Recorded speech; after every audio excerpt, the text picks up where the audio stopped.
अनि सन्तोष अभी उठ त आशिका दिदी आउनु भएको छ सन्तोष नमस्ते दिदी नमस्ते देख्छौ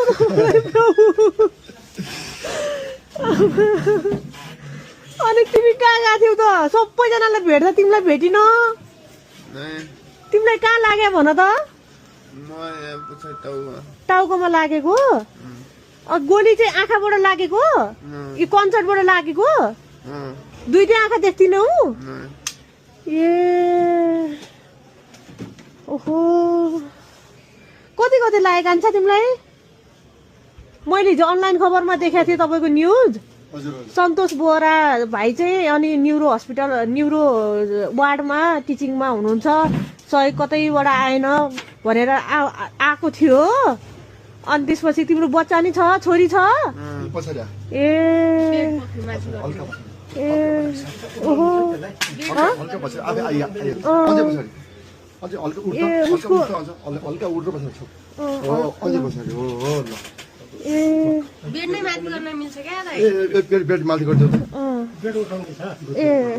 ल उठाइदिनु त बिचरा अब दुईटै आँखा बन्द छ म कपडा अभियान लिएर उता गाउँतिर गए बेलामा तिमी चाहिँ यता आइछौ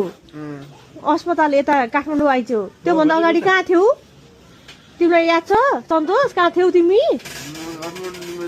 काठमाडौँमा थियौ काठमाडौँमा त थिइनौ तिमी काठमाडौँ भए भए दिदीले भेटेर तिमीलाई सहयोग गरिसक्थ्यो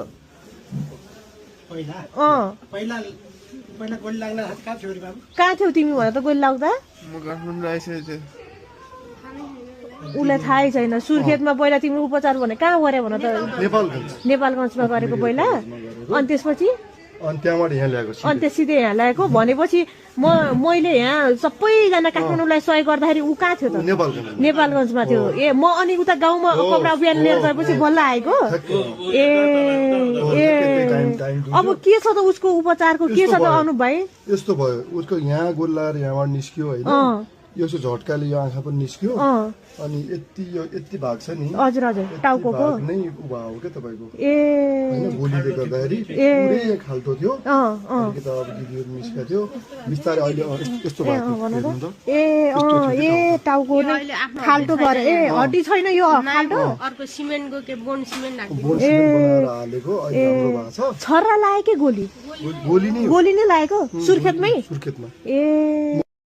एकजना अंकित भाइ भन्ने हुनुहुन्छ अंकित पौडेल भन्ने भाइ हुनुहुन्छ उहाँले चाहिँ के तपाईलाई सहयोग पुर्याइदिनु भनेर भन्नुभएको थियो अनि ललितपुरको भाइ यहाँ 1 लाख रुपैयाँ छ भाइ